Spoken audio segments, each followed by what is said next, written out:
The convent of St. Agnes stood as a silent sentinel amidst the rolling hills of rural England, its ancient stone walls weathered by centuries of wind and rain.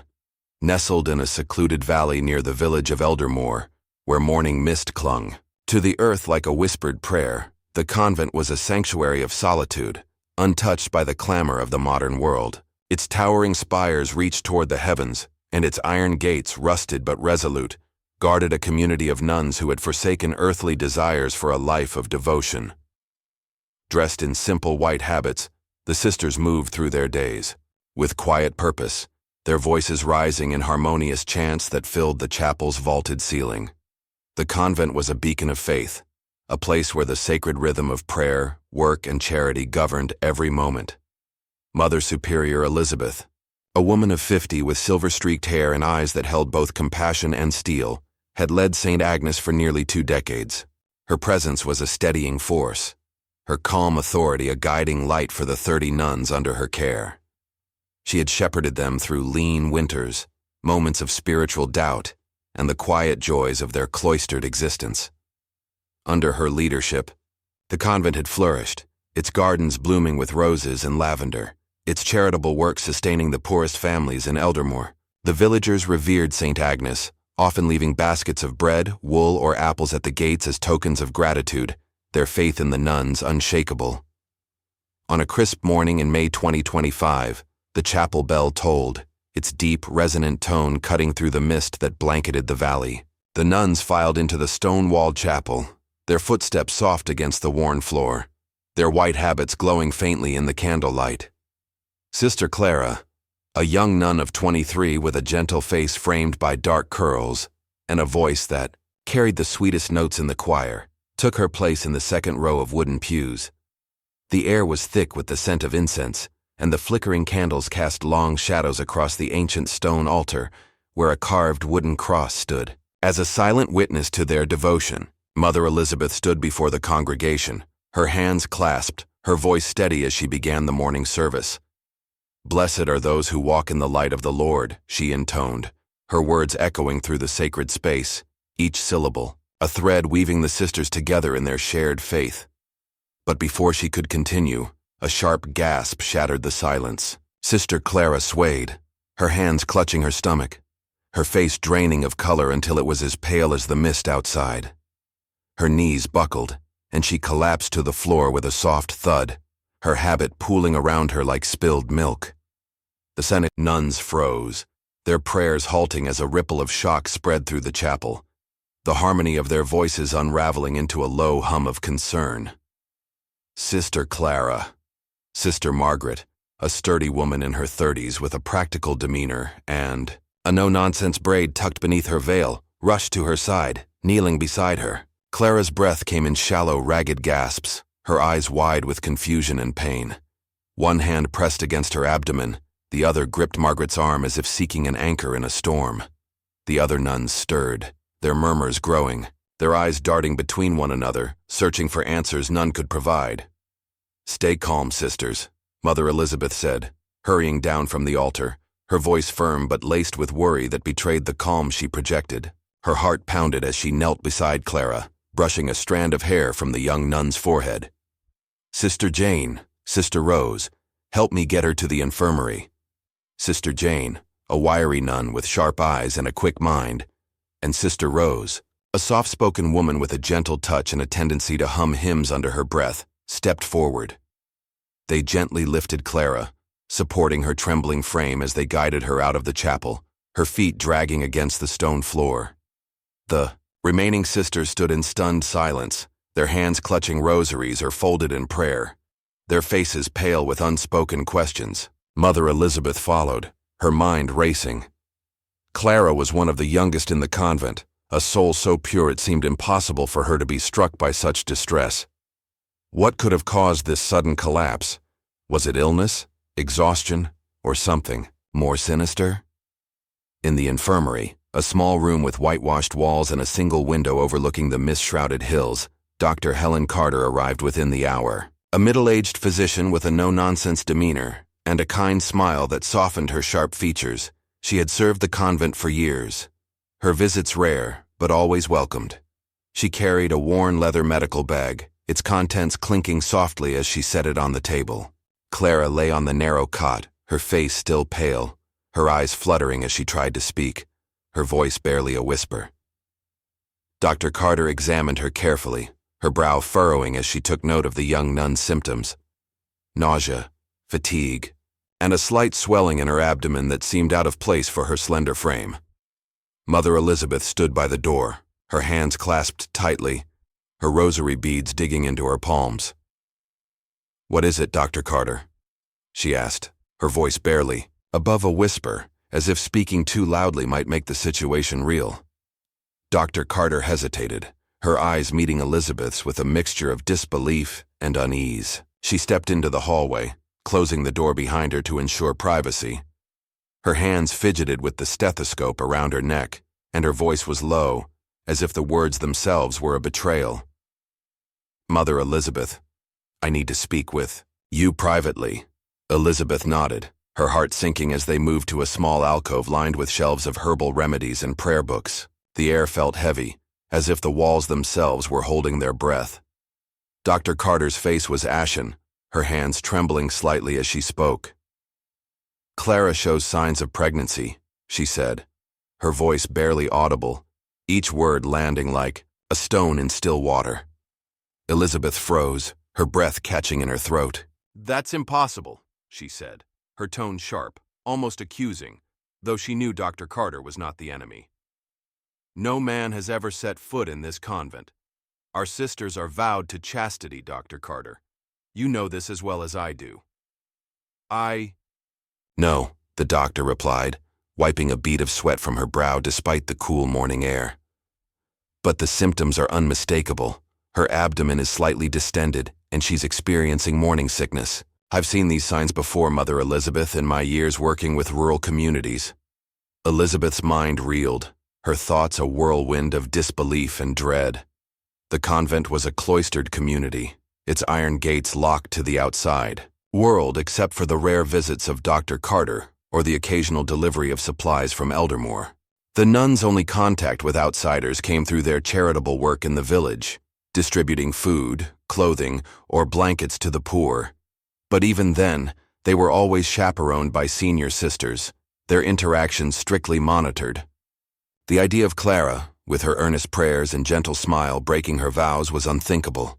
"There must be a mistake," Elizabeth said, her voice trembling with conviction. "Clara would never betray her faith. None of our sisters would." Dr. Carter nodded, but her expression remained troubled, her eyes reflecting the weight of her findings. "I thought so too, but we need to be certain. I recommend examining all the nuns to rule out any anomalies. It's the only way to understand what's happening here." Elizabeth's heart sank further, a cold dread settling in her chest. The idea of subjecting her sisters to such scrutiny felt like a violation of their sanctity. Yet she knew there was no choice. "Do what you must," she said, her voice steady despite the storm brewing within her. "But do it with care. These are women of God." The examinations took place over the next few hours, conducted in the infirmary under strict privacy to preserve the nuns' dignity. The sisters, already shaken by Clara's collapse, submitted to the process with quiet resignation, their faces pale with fear. Sister Margaret went first, her jaw set as if bracing for a battle, her practical nature refusing to let her show weakness. Sister Rose followed, her hands trembling as she clutched her rosary, her lips moving in silent prayer. Sister Anna, a reserved woman with a sharp mind and a knack for keeping the convent's records, went next, her eyes downcast but her posture rigid. Sister Beatrice, known for her fierce loyalty and fiery spirit, followed, her gaze defiant despite the fear lurking beneath. Sister Lily, the youngest at 19, hesitated at the door, her wide eyes brimming with tears, her small frame trembling. Mother Elizabeth placed a gentle hand on her shoulder, whispering words of comfort before urging her forward. By midday, Dr. Carter emerged from the infirmary, her face ashen, her medical bag clutched tightly in her hands. She met Mother Elizabeth in her office, a small room lined with books of scripture and records of the convent's history, its single window overlooking the hills where the mist was beginning to lift, revealing the green expanse below. But the beauty of the landscape offered no comfort now. Elizabeth stood behind her desk, her hands clasped, bracing herself for the news. "Mother Elizabeth," Dr. Carter began, her voice heavy with the weight of her findings. "It's not just Clara. 5 other nuns, Sisters Margaret, Rose, Anna, Beatrice, and Lily, show similar symptoms. All 6 exhibit signs consistent with early pregnancy: nausea, fatigue, and abdominal swelling. I've checked and rechecked. The results are consistent." The words struck Elizabeth like a physical blow, her knees weakening as she gripped the edge of her desk, her knuckles whitening. 6, she whispered, her mind struggling to process the impossibility. How can this be? No man has entered these walls. No one. This convent is a sacred space, Dr. Carter. Our sisters have dedicated their lives to God.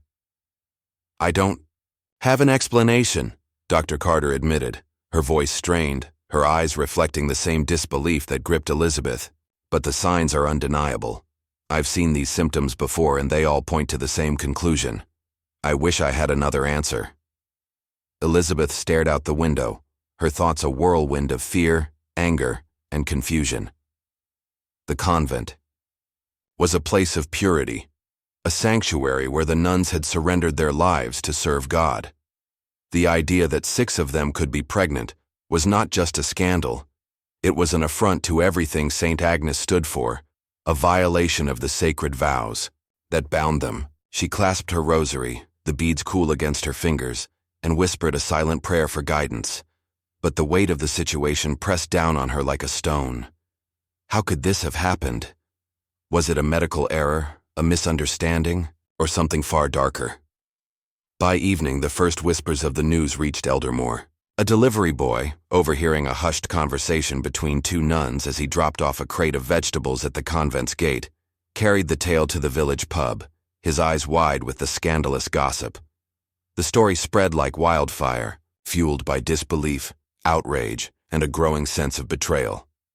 By morning, a crowd had gathered outside the convent's iron gates, their faces twisted with curiosity and anger. Men and women who had once brought gifts to the nuns now stood with clenched fists, their voices rising in accusation. "Sinners!" A burly man named Thomas Weaver shouted, his voice carrying over the hills, his face red with indignation. "You've betrayed God and shamed our village. We trusted you."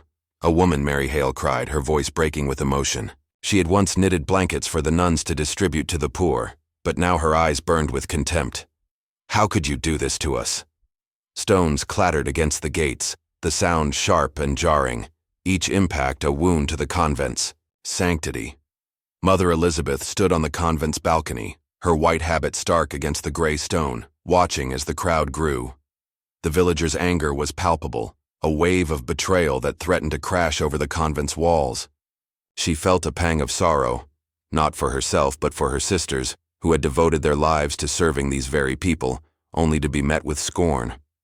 Inside, the nuns gathered in the chapel, their prayers faltering under the weight of the accusations, echoing from outside.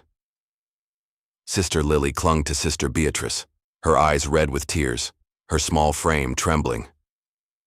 "Why are they doing this to us?" she whispered, her voice breaking, barely audible over the distant shouts.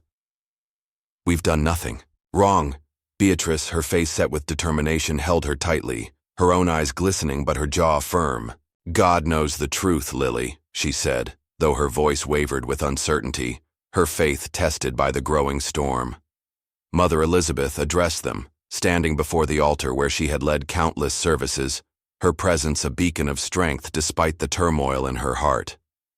"Sisters," she said, her voice steady, carrying over the murmurs and the distant clatter of stones, "we are facing a trial unlike any we have known. The world outside these walls doubts us, but we must hold fast to our faith. The truth will come to light, and God will guide us through this darkness." But even as she spoke, the sound of hooves echoed in the courtyard, a harsh counterpoint to her words. A black carriage, its exterior gleaming under the midday sun, rolled through, the gates, its wheels crunching against the gravel. Bishop Thomas, a towering figure with a stern face and eyes like flint, stepped out, flanked by 2 senior priests, Father Gregory and Father Simon, their expressions as rigid as their crimson robes. Bishop Thomas's reputation preceded him, a man of uncompromising discipline, known for rooting out scandal with an iron hand, his ambition matched only by his intolerance for any blemish on the church's honor. He wore the crimson robes of his office, his presence commanding and cold, his lips curled into a thin smile that held no warmth. Mother Elizabeth greeted him in the courtyard, her head bowed in respect, but her resolve unbroken. The nuns stood, in a line behind her, their white habits stark against the stone walls, their faces pale with fear, their hands clasped tightly. "Your Excellency," she said, her voice measured, each word carefully chosen. "Welcome to St. Agnes Convent. I trust you've come to seek the truth." Bishop Thomas's gaze was icy, his smile tightening as he surveyed the trembling nuns. "The truth is already clear, Mother Elizabeth," he said, his voice deep and resonant, carrying the weight of judgment.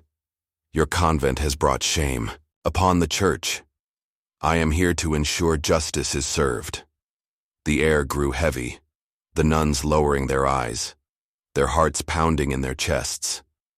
Elizabeth felt a chill run through her, a premonition of the storm to come. She knew this was only the beginning, and the path ahead would test their faith, their courage, and their unity like never before.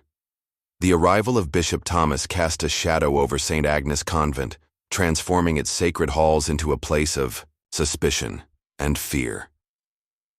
The courtyard, once filled with the laughter of nuns tending the gardens or the soft hum of prayers, now echoed with the clatter of boots and the murmured commands of the bishop's entourage. The iron gates, which had stood as a symbol of sanctuary, felt like the bars of a prison locking the nuns inside with their accuser. Bishop Thomas wasted no time asserting his authority, his crimson robes sweeping through the convent like a storm cloud, his piercing eyes scanning every corner as if searching for evidence of sin. By noon, he had convened a meeting in the great hall, a cavernous room with high ceilings and stained glass windows that cast fractured rainbows across the stone floor. The nuns stood in rows, their white habits stark against the dark wood of the pews, their faces pale and drawn. Mother Elizabeth stood at the front, her hands clasped, her posture rigid but her eyes burning with defiance. Bishop Thomas sat at a long oak table, flanked by Father Gregory, a stern man with a hawkish nose, and Father Simon, younger and less certain, his eyes darting nervously between the bishop and the nuns. Dr. Victor Hale, a physician loyal to Thomas, stood nearby, his medical bag at his feet, his expression unreadable. "This convent has become a disgrace to the church," Bishop Thomas began, his voice booming through the hall, each word a hammer striking the nuns' resolve. "6 of your sisters show signs of pregnancy, a violation of your sacred vows. This cannot be tolerated. I have ordered Dr. Hale to conduct further examinations to confirm these findings. Those found guilty will face the consequences." Mother Elizabeth stepped forward, her voice calm but resolute. "Your Excellency, I assure you, my sisters are innocent. No man has entered this convent. There must be another explanation for these symptoms." Thomas's lips curled into a sneer. "Another explanation? Mother Elizabeth, do you take me for a fool? The evidence is clear. Your leadership has failed, allowing sin to fester within these walls." The nuns stirred, their murmurs a soft undercurrent of fear and indignation. Sister Margaret, standing near the front, clenched her fists, her practical nature bristling at the accusation. Sister Rose beside her clutched her rosary, her lips moving in silent prayer, her eyes filled with doubt. Sister Lily, the youngest, stood at the back, her small frame trembling, her eyes red from crying. The weight of the bishop's words pressed down on them all, threatening to fracture the unity that had sustained them. "I propose we isolate the suspect nuns," Bishop Thomas continued, his tone leaving no room for argument. "Sisters Clara, Margaret, Rose, Anna, Beatrice, and Lily will be confined to the East Wing until the examinations are complete. No one is to speak to them without my permission." Elizabeth's heart sank, but she maintained her composure. "Your Excellency, such measures are unnecessary. My sisters are not criminals. They deserve to be treated with dignity." "Dignity?" Thomas scoffed, rising from his seat, his robes billowing. "They have forfeited their dignity by breaking their vows. This convent will be cleansed, Mother Elizabeth, with or without your cooperation." The nuns were led away, the 6 suspects separated from the others and escorted to the East Wing, a cold, sparsely furnished section of the convent used for storage. The heavy wooden door closed behind them, the sound of the bolt sliding into place echoing like a death knell. Inside, the room was dimly lit, with narrow windows that let in slivers of gray light. Clara sat on a cot, her face pale, her hands clutching her stomach. Margaret paced, her braid swinging with each step, her anger barely contained. Rose sat quietly, her rosary beads clicking softly.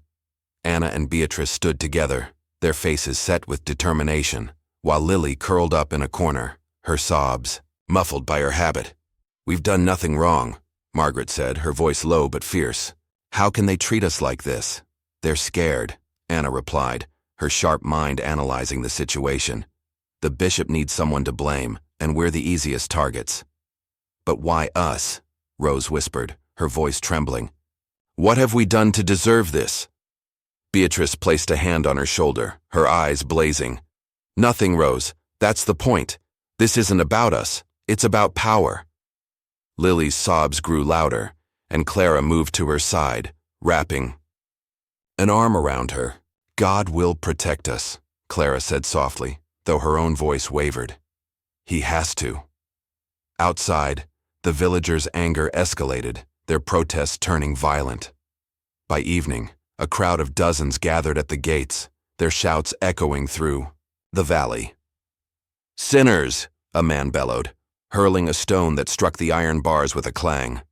"Betrayers of faith!" a woman cried, throwing a rotten apple that splattered against the gate.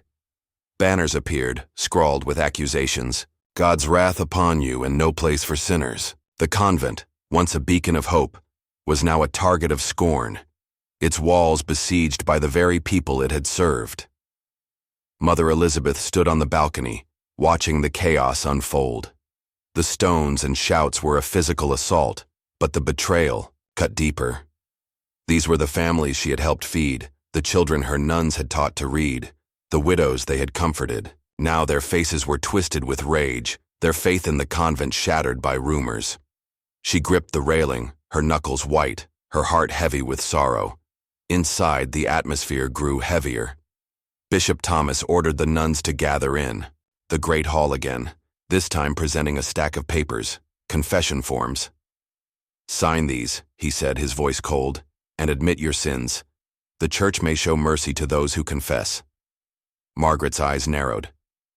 "We have nothing to confess," she said, her voice steady despite the fear in the room. Thomas's gaze hardened. "Refuse, and you will be excommunicated. Your souls will be cast out, and you will have no place in God's kingdom." Rose's hands trembled, her rosary slipping to the floor. What if we did something wrong without knowing?" she whispered, her voice barely audible. The doubt in her eyes was a crack in the convent's unity, a wound that threatened to widen. Beatrice grabbed her hand, her voice fierce. "Don't let him manipulate you, Rose. We are innocent." But the seed of doubt had been planted, and Elizabeth saw it spreading. She knew she had to act before the convent fractured further. That night, in the privacy of her quarters, she wrote a letter to Father Michael, a compassionate priest from Eldermore who had long supported the convent's charitable work. He was a man of integrity, with a deep sense of justice and a quiet strength that had always inspired her. She poured her heart into the letter, detailing the accusations, the bishop's actions, and her belief in her sister's innocence. "We need your help," she wrote. "The truth is our only salvation." She entrusted the letter to Sister Jane, the only nun still permitted to leave the convent for errands, her sharp eyes and quick wit making her the perfect messenger. Under the cover of night, Jane slipped out through a side gate, her heart pounding as she navigated the dark paths to Eldermore. The village was restless, with torches flickering in the distance and whispers of scandal filling the air. She avoided the main roads, sticking to alleys and hedgerows, her white habit hidden beneath a dark cloak. Twice, she heard the clatter of hooves, Bishop Thomas's guards patrolling the area, but she pressed herself against a stone wall, holding her breath until they passed. At last, she reached Father Michael's small parish church, a modest building, with a single stained-glass window depicting St. Francis. Michael, a man in his 40s with kind eyes and a weathered face, was lighting candles at the altar when she arrived. "Sister Jane," he said, his voice warm but concerned. "What brings you here at this hour?" Jane handed him the letter, her hands trembling. "Mother Elizabeth needs you," she said. "The convent is in danger." Michael read the letter, his face growing grim with each line. When he finished, he looked up, his eyes sharp with determination. "I believe you," he said, "and I'll do everything I can to help." He began researching the nun's symptoms, pulling old medical texts from his study and contacting Dr. Sarah Evans, an independent medical expert known for her integrity. As Jane slipped back into the night, her heart lighter with hope, Michael sat at his desk, a single candle illuminating the pages before him. He turned to a chapter on hormonal imbalances, his eyes narrowing as he read. A suspicion was forming, one that could change everything. Back at the convent, the situation grew dire. Sister Lily, overwhelmed by the accusations and the suffocating isolation, found a shard of glass from a broken window in the east wing. In a moment of despair, she pressed it to her wrist, her sobs echoing through the room. Clara's scream alerted the others, and Margaret rushed to her side, wrenching the glass away before she could do serious harm. Blood trickled from a shallow cut, and Lily collapsed, her small frame shaking. "They're going to kill us," she whispered, her voice broken. Beatrice held her, tears streaming down her face. "No, Lily.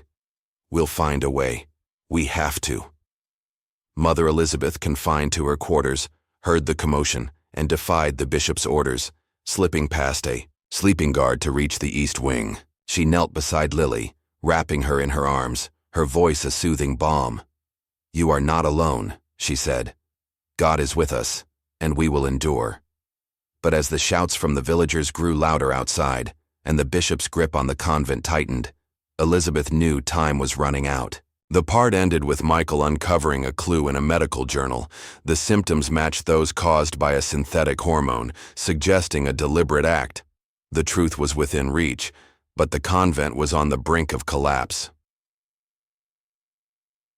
The darkness that enveloped St. Agnes Convent seemed to deepen with each passing day, as if the very stones of its ancient walls absorbed the fear and despair of its inhabitants. The East Wing, where Sisters Clara, Margaret, Rose, Anna, Beatrice, and Lily were confined, was a cold, shadowed prison, its narrow windows admitting only slivers of gray light that did little to warm the chill in their hearts.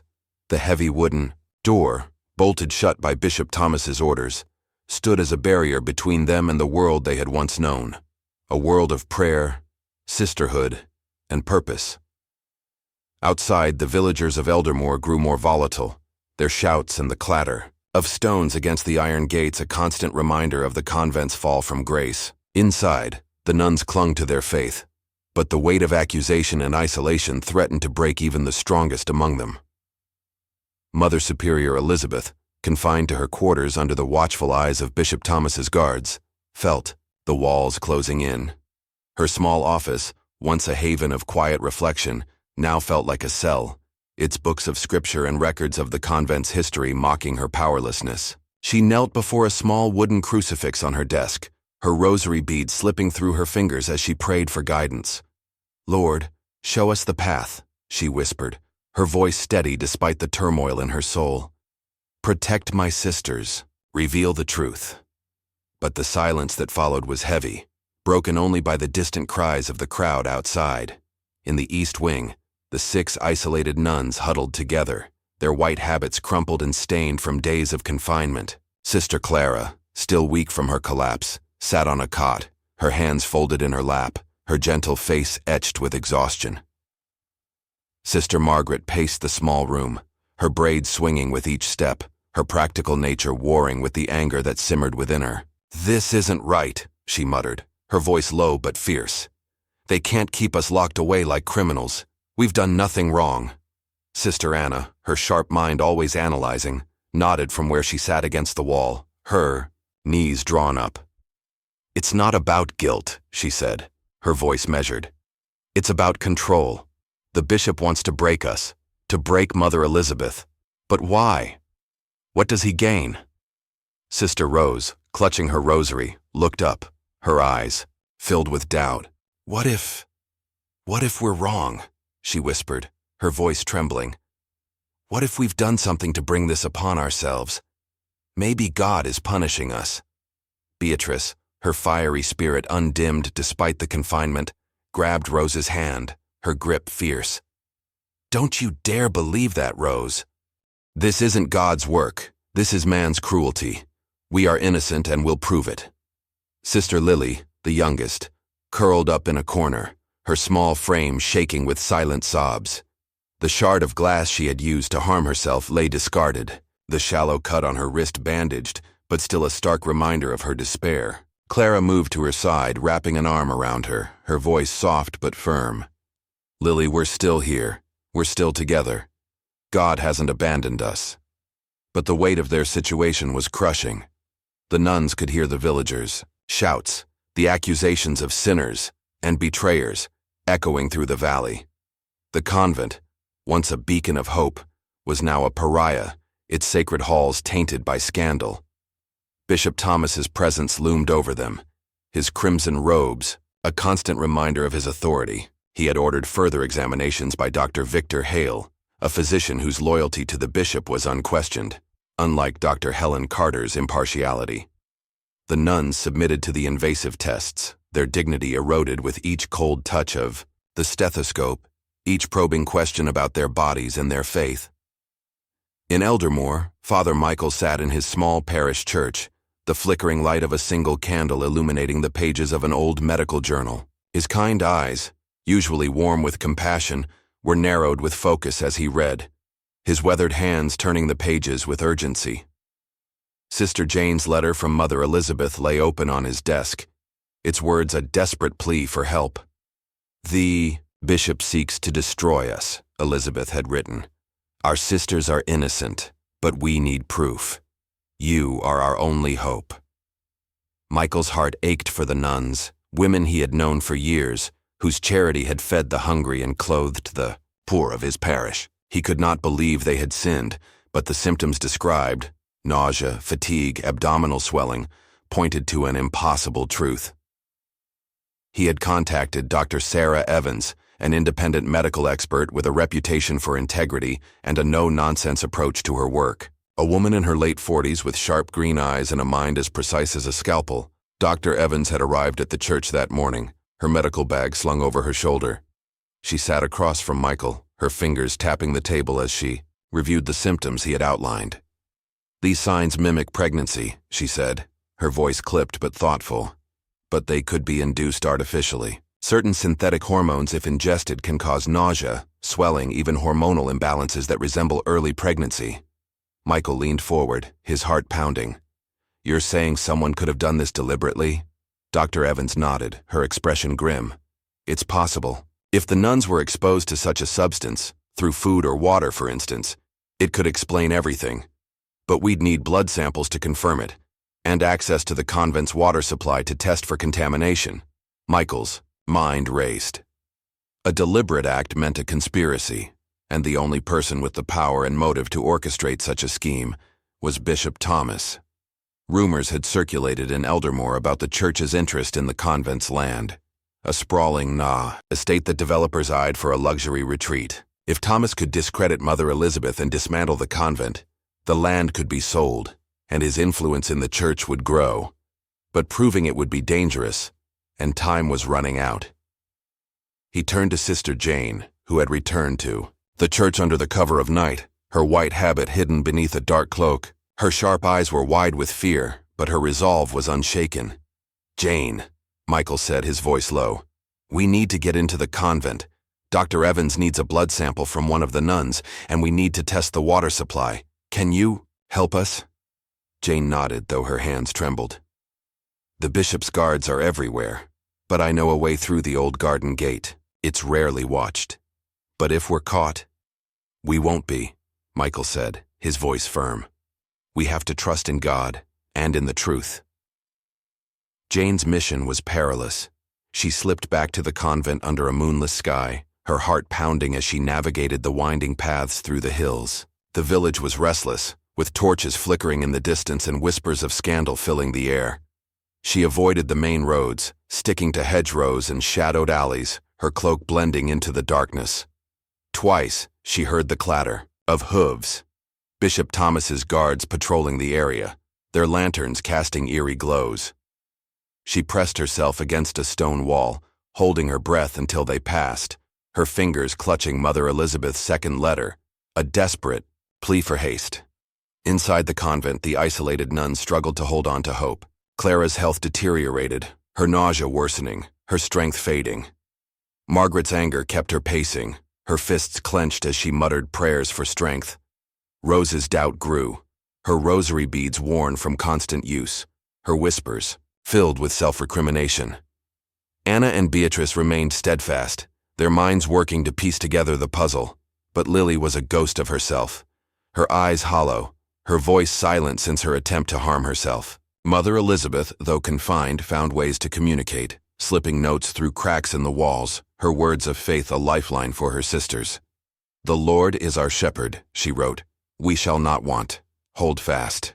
Jane reached the convent just before dawn, slipping through the old garden gate, its hinges rusted but silent. She moved through the overgrown rose garden, the thorns catching at her cloak, and made her way to the east wing.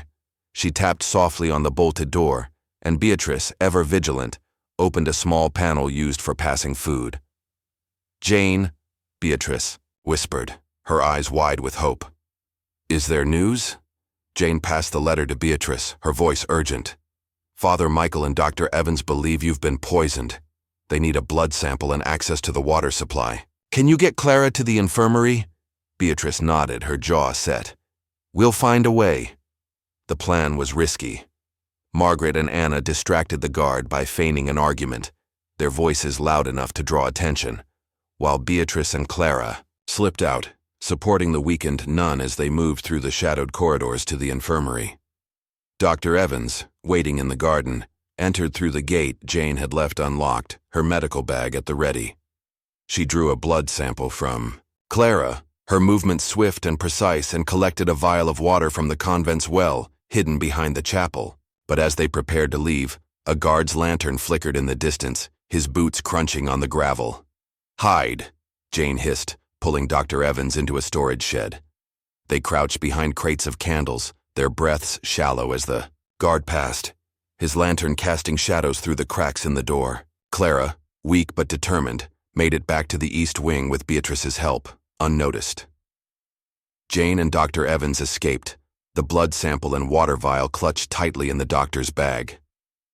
Back in Eldermoor, Dr. Evans tested the samples in her small laboratory, her equipment humming softly in the pre-dawn light. By morning, the results were clear. The blood sample showed traces of a synthetic hormone, and the water was contaminated with the same substance. "It's deliberate," Dr. Evans said, her voice heavy with the implications. "Someone introduced this into the convent's water supply. This is no accident."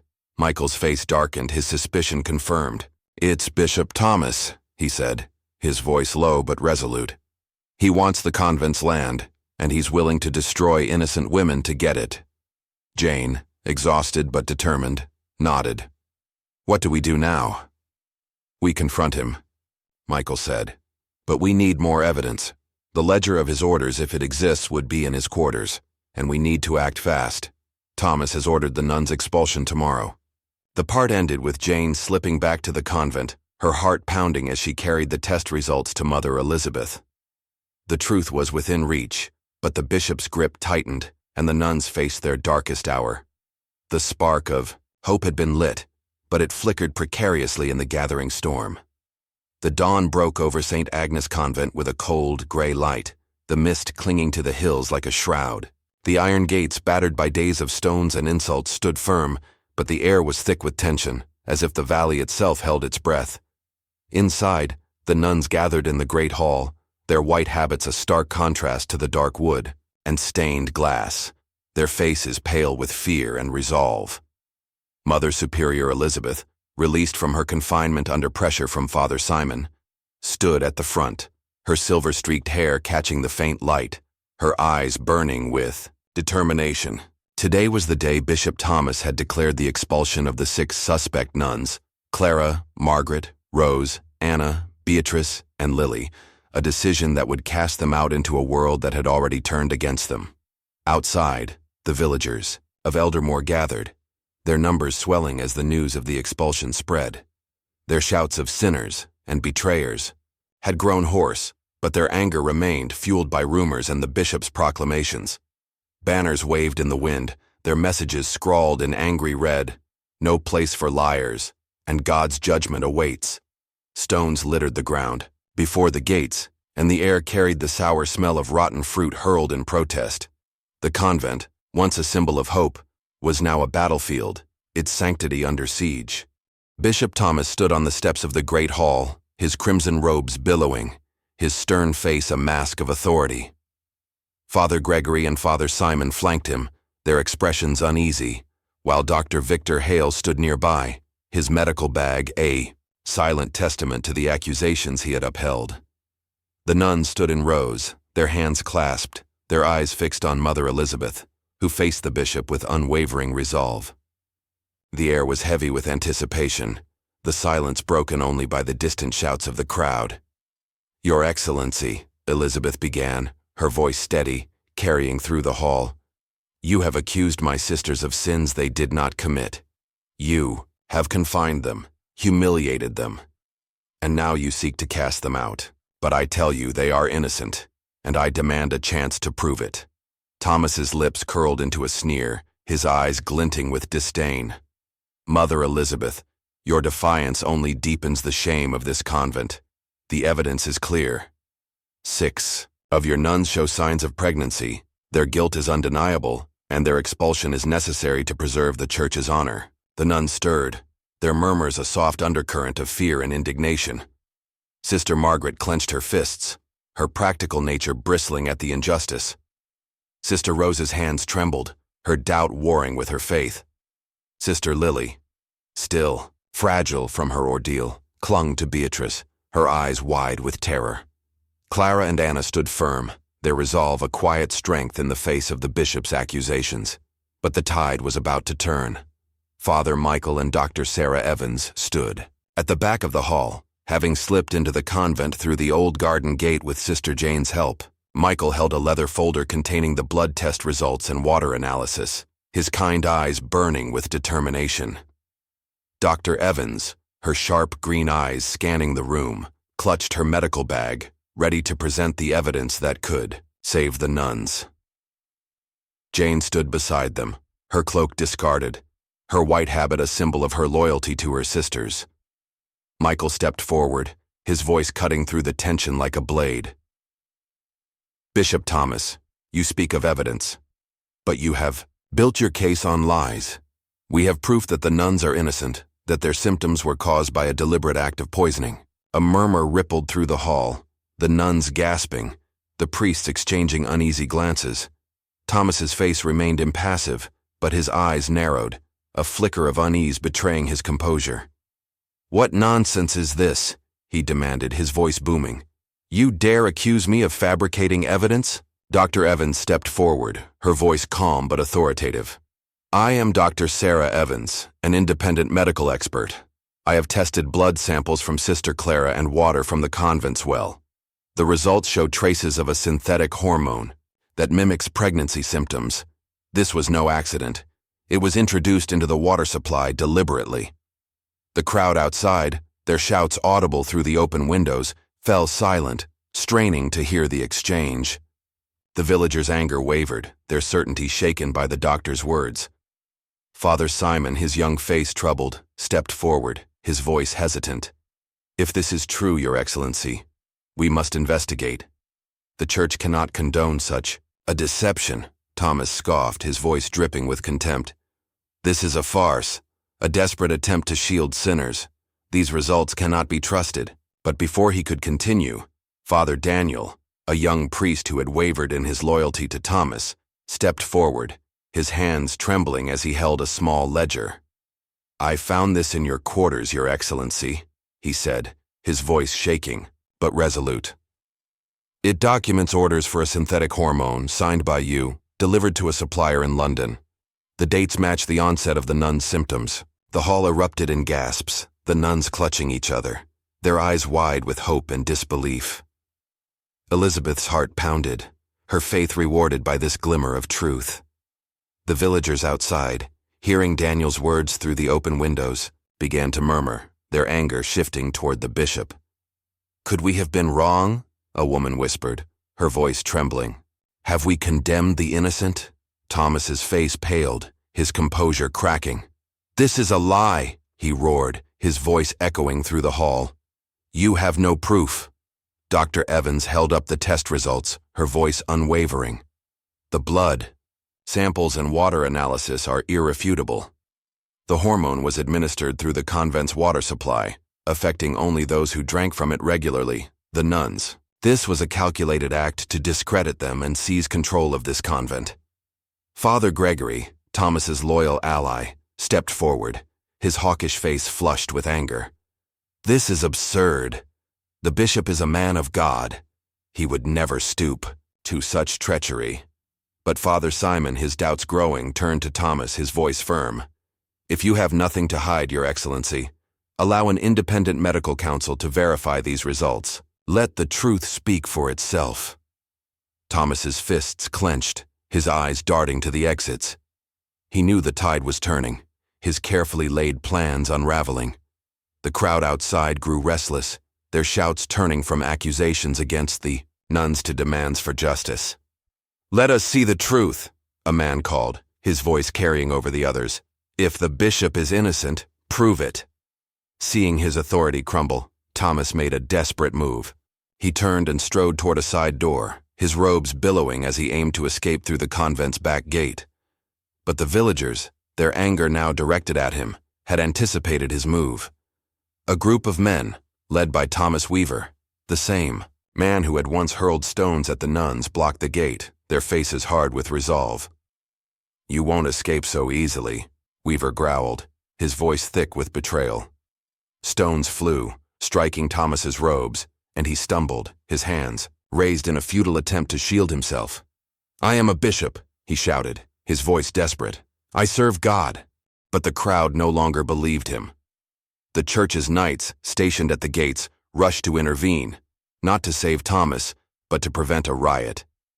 They pulled him back, his crimson robes torn, his face pale with panic. The nuns watched from the hall, their tears of fear turning to tears of relief as the truth began to emerge. Mother Elizabeth stepped forward, her voice ringing out, clear and unwavering. "The truth has prevailed," she said, her eyes locked on Thomas. "My sisters are innocent, and your lies have been exposed. God sees all, Your Excellency, and He will judge you." The church council, alerted by Father Michael, arrived within hours. A group of senior priests led by Cardinal Lawrence, a stern but fair man known for his commitment to justice. They reviewed the evidence, the blood test results, the water analysis, and the ledger from Thomas's quarters. The findings were undeniable, and the council's verdict was swift. "Bishop Thomas," Cardinal Lawrence declared, his voice heavy with authority, "you have abused your power, manipulated the innocent, and brought shame upon the church. You are stripped of your title and excommunicated, effective immediately." Thomas stood frozen, his lips trembling, his eyes wide with disbelief. "This cannot be," he whispered, but his words were lost in the murmurs of the crowd. The priests turned their backs on him, their crimson robes a wall of rejection, and the knights escorted him away, his once powerful presence reduced to a pitiful shadow. The nuns embraced, their tears flowing freely, not in sorrow, but in relief. Clara, weak but smiling, clung to Margaret, who laughed through her tears. Rose dropped her rosary, her doubt replaced by faith renewed. Anna and Beatrice stood together, their resolve vindicated, while Lily, still fragile, managed a small smile, her hand in Clara's. The gates of St. Agnes swung open, a symbol of freedom. As the villagers, their anger turned to shame, fell silent, their banners drooping in the wind. But the wounds of their ordeal lingered, and Mother Elizabeth knew the journey to healing was just beginning. She looked at her, Sisters, their faces alight with hope, and whispered a prayer of gratitude. The truth had prevailed, but the convent's restoration would require more than a single victory. The battle was won, but the war for their honor, their faith, and their future was far from over. The gray dawn that had greeted the reckoning at St. Agnes Convent gave way to a golden morning, as if the heavens themselves celebrated the triumph of truth. The mist that had clung to the hills of Eldermore for weeks lifted, revealing a valley bathed in sunlight, the green expanse shimmering with dew. The iron gates, scarred by stones and battered by accusations, stood open, a symbol of freedom restored. The convent's ancient stone walls, once a prison under Bishop Thomas's tyranny, now glowed with a quiet dignity, their weathered surfaces bearing witness to the nuns' resilience. The air was filled with the scent of blooming roses from the overgrown garden, a reminder of the life that persisted even in the darkest times. Mother Superior Elizabeth stood in the courtyard, her white habit catching the sunlight, her silver-streaked hair framing a face etched with both weariness and hope. The weight of the past weeks, the accusations, the confinement, the fear, still lingered in her heart, but she felt a renewed strength, a certainty that God had guided them through the storm. Her sisters, the 30 nuns of St. Agnes, gathered around her, their faces alight with relief, though shadows of their ordeal remained in their eyes. The 6 who had suffered most, Sisters Clara, Margaret, Rose, Anna, Beatrice, and Lily, stood closest, their hands clasped, their bonds forged in shared suffering. The Church Council, led by Cardinal Lawrence, had acted swiftly after Bishop Thomas's excommunication. Within days, reforms were announced to ensure the convent's autonomy and prevent future abuses of power. Father Michael, the compassionate priest from Eldermore who had risked everything to uncover the truth, was appointed as the convent's spiritual overseer, his kind eyes and steady presence a balm to the nuns' wounded spirits. Father Daniel, the young priest whose courage in revealing Thomas's ledger had turned the tide, joined him, his once wavering faith now a pillar of resolve. Father Simon, whose doubts had led him to question Thomas, completed the trio, his youthful energy tempered by a newfound commitment to justice. Together, they formed a governing council answerable to Cardinal Lawrence, ensuring that St. Agnes would never again fall under the shadow of tyranny. The nuns' restoration began with healing, both physical and spiritual. Dr. Sarah Evans, the medical expert whose evidence had exposed the conspiracy, returned to the convent with a team of physicians and counselors. Sister Clara, weakened by the synthetic hormone that had ravaged her body, received treatment to restore her strength, her gentle smile returning as her health improved. Sister Margaret, whose anger had sustained her through the ordeal, found solace in the garden, her practical hands coaxing new life from the soil. Sister Rose, whose doubt had nearly broken her, rediscovered her faith through prayer, her rosary beads no longer a crutch, but a symbol of resilience. Sister Anna, her sharp mind undimmed, began documenting the convent's ordeal, determined to preserve their story as a testament to truth. Sister Beatrice, her fiery spirit now tempered with compassion, took on the role of mentoring the younger nuns, her laughter a spark of joy in the halls. Sister Lily, the youngest and most fragile, required the most care. The shallow scar on her wrist, a remnant of her despair, was a constant reminder of how close she had come to losing herself. Dr. Evans arranged for a counselor to visit weekly, a kind woman named Dr. Mary Ellis, whose gentle questions and warm presence helped Lily find words for her pain. Mother Elizabeth sat with her daily, reading passages from the Psalms, her voice a soothing anchor. "The Lord is my light and my salvation," Elizabeth would read, her hand resting on Lily's. "Whom shall I fear?"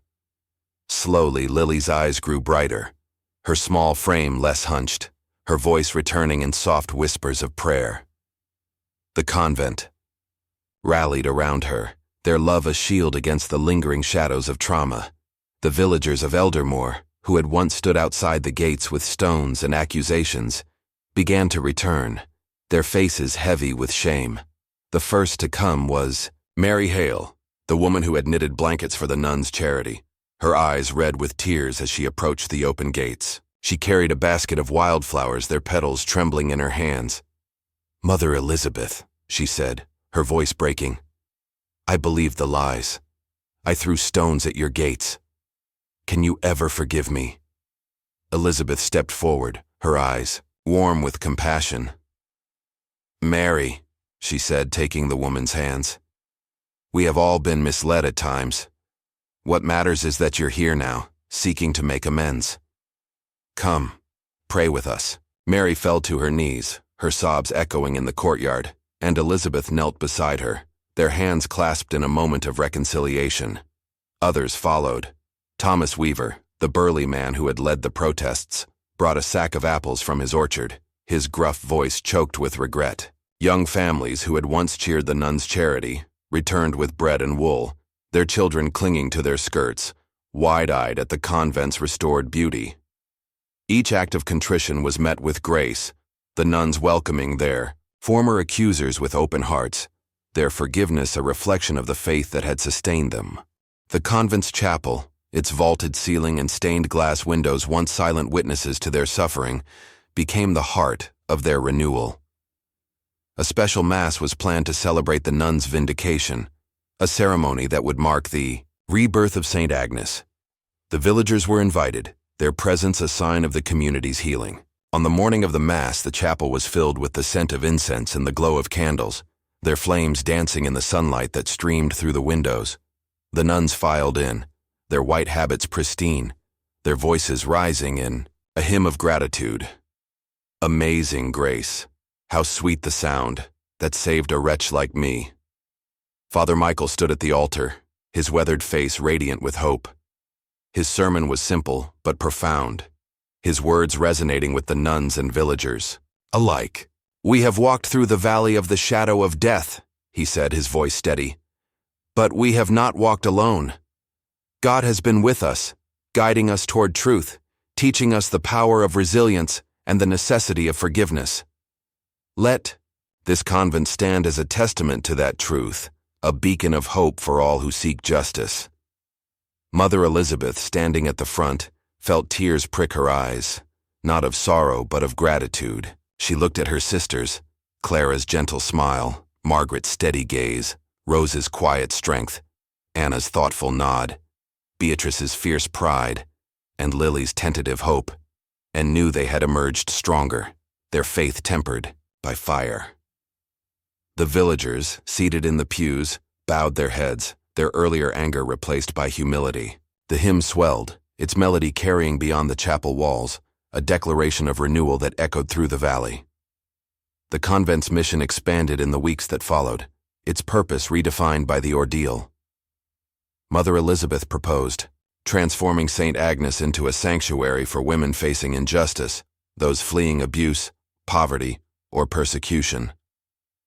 The Church Council approved the plan, providing funds to renovate the East Wing, once a place of confinement, into a haven of healing. Sister Anna drafted a charter, her sharp mind ensuring the sanctuary's independence, while Sister Beatrice trained volunteers, her fiery spirit inspiring others to join the cause. Sister Clara, her health restored, led prayer sessions for the women who arrived, her gentle voice a source of comfort. The sanctuary became a living testament to the nuns' suffering, turning their pain into a mission of compassion. The villagers embraced the new mission, their support a bridge between the convent and Eldermoor. Families donated supplies. Young men helped repair the gates, and children planted flowers in the garden, their laughter a melody that filled the air. The convent's gates, once a barrier, became a threshold of welcome, their iron bars no longer a symbol of isolation, but of connection. The roses in the garden bloomed brighter, their petals a vibrant red against the green, as if celebrating the convent's rebirth. Far away, in a remote monastery nestled in the mountains of northern England, Bishop Thomas lived out his days in exile. Stripped of his title and excommunicated, he was a shadow of the man who had once wielded power with an iron hand. The monastery was austere, its stone walls cold and unyielding, its silence broken only by the tolling of a single bell. Thomas spent his hours in a small cell, his crimson robes replaced by a plain gray habit, his hands trembling as he clutched a worn Bible. The ambition that had driven him had crumbled, leaving only regret. At night he dreamed of the nuns' faces, their eyes accusing but forgiving, and woke with a cry, his heart heavy with the weight of his sins. He prayed for redemption, but the silence of the monastery offered no answer, only a mirror to his broken soul. Back at St. Agnes, the convent thrived, its legacy transformed into one of hope and justice. Mother Elizabeth walked the halls, her steps lighter, her heart full. She visited the sanctuary, where women found safety and solace, their stories echoing the nuns' own. She tended the garden, her hands brushing against the roses, their thorns, no longer a threat but a reminder of resilience. She prayed in the chapel, her voice joining her sisters in hymns that soared to the heavens, their harmony a testament to their unity. On a quiet evening, as the sun dipped below the hills, casting a golden glow over the valley, Elizabeth stood alone in the courtyard, her white habit fluttering in the breeze.